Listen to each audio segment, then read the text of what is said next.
కాళహస్తీశ్వరుడే, సాక్షాత్తు ఆ వాయులింగుడే మోహన్ బాబుని ఇలా రారా అని పిలిచాడు. ఎందుకు పిలిచాడంటే, కాళహస్తిలో శివుడు ఉంటాడు, పక్కనే మోదుగుపాలెంలో ఉన్న మోహన్ బాబుని పిలిచి నువ్వు రారా, నువ్వు ఏవేవో సినిమాలు తీస్తావంటే నా సినిమా తీయ అన్నాడు. అంతే. అది శివనాజ్ఞను అనుసరించి తీసినటువంటి సినిమా ఈ భక్త కన్నప్ప అని నా నమ్మకం.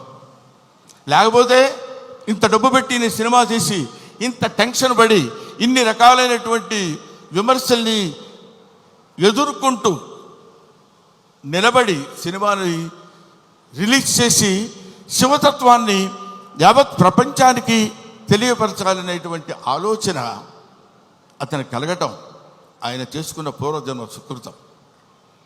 అటువంటి మహనీయుడు ఆయన. మోహన్ బాబు గారి గురించి ఇందాకేదో సుమా అడిగితే సరదాగా రెండు జోకులుగా నేను మాట్లాడాను కానండి, చెప్తున్నాను కదా, ఆ మాట్లాడటానికి ఆయన ఇచ్చిన చదువు